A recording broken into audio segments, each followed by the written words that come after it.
Construit en 1962, soit 3 ans avant les premiers Jeux africains, le stade Alphonse Massamba Déba, qui totalisera ses 60 ans d'existence l'année prochaine, ne répond plus aux normes de modernité exigées par la Confédération africaine de football. Malgré les efforts réalisés par le Congo depuis plusieurs années pour éviter une nouvelle fermeture de ce stade, comme en 1996, la menace de la fermeture du stade Alphonse Massamba Déba devrait être mise à exécution par l'instance dirigeante du football africain après les 5e et 6e journées des éliminatoires de la Coupe du Monde Qatar 2022. La vétusté et l'insalubrité au niveau des toilettes, le mauvais état de la pelouse synthétique, les vestiaires qui ne sont plus aux normes, la cabine de presse non connectée à Internet sans quelques notifications de la commission d'enquête de la CAF. Cette décision qui pourrait priver les Diables Rouges seniors de football de leur stade officiel des compétitions internationales est une très mauvaise information pour les supporters des Diables Rouges.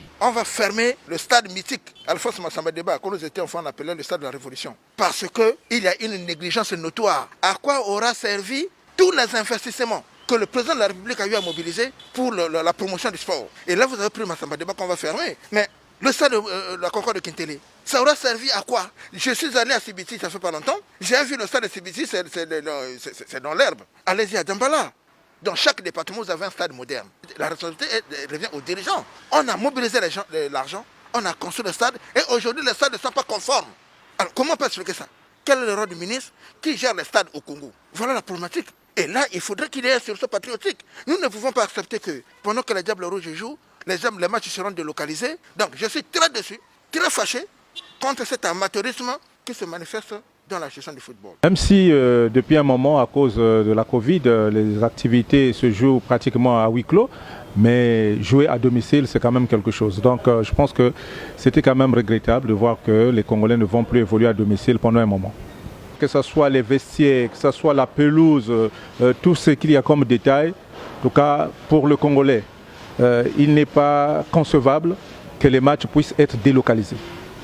Et ça, vraiment, que ce soit le ministre, que ce soit la fédération ou tous ceux qui sont dans ce dossier sont conscients que les choses doivent aller au plus pressé. Et la doléance que le ministre a faite pour que les choses puissent aller de l'avant sera suivie à la lettre.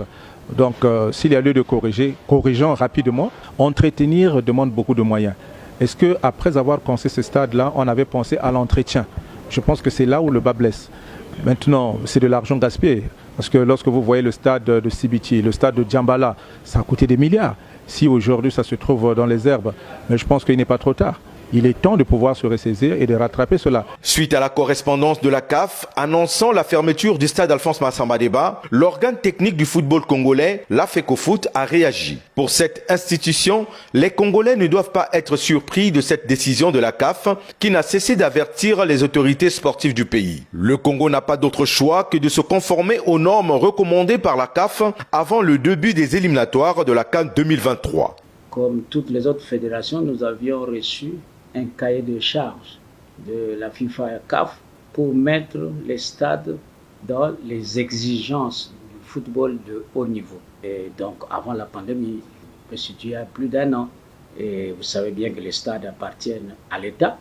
Et charge incombait à l'État maintenant de mettre dans les normes, dans les exigences de la CAF, le stade Massamba Déba qui avait été retenu.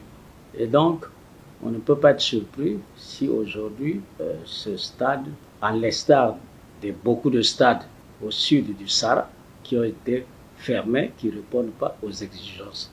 Massamba Déba, c'est un gazon synthétique. Le synthétique, les exigences imposent que le certificat qui agrée l'utilisation du stade, c'est moins de 2 ans. Le certificat de Massamba Déba, c'est plus de 2 ans. Mais je crois savoir aussi que le stade de Kintélé doit être dans les 10 meilleurs stades du continent africain.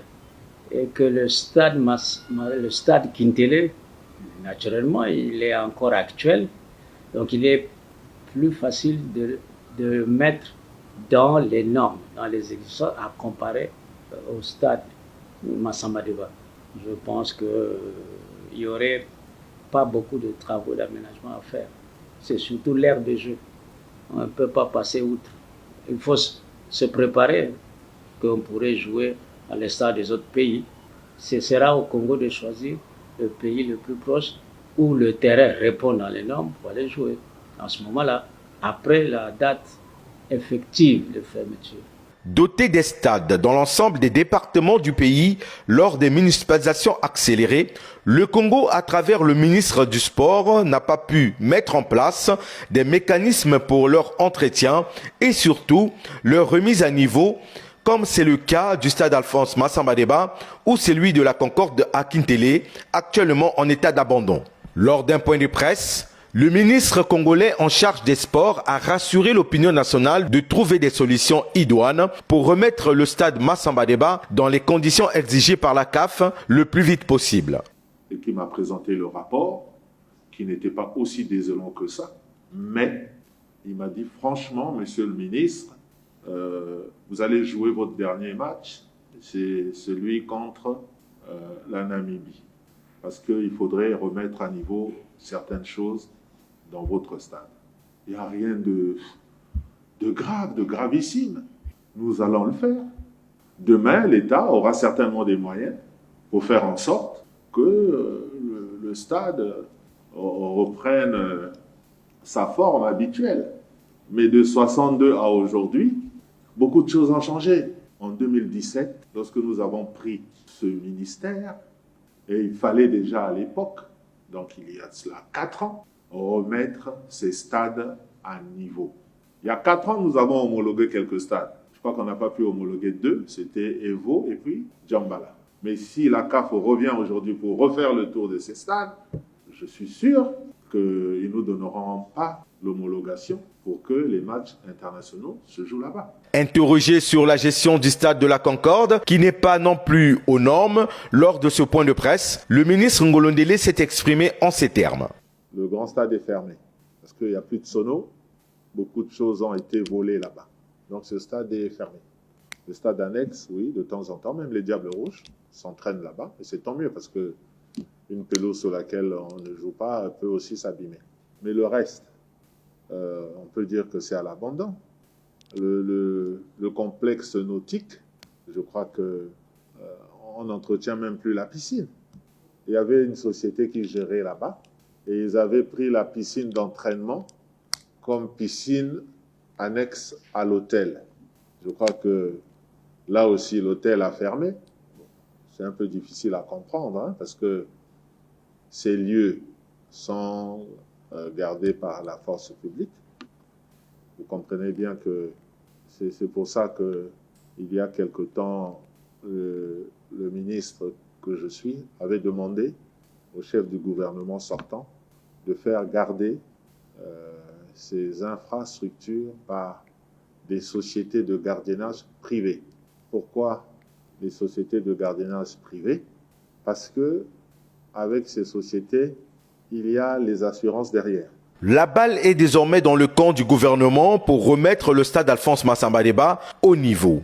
Si rien n'est fait d'ici là, les Diables Rouges seniors de football risqueront d'aller livrer leur match officiel des éliminatoires de la CAN 2023 dans l'un des pays voisins, à savoir la République démocratique du Congo ou le Gabon. Une situation impensable pour un pays qui a des installations sportives dans la majorité de ses départements.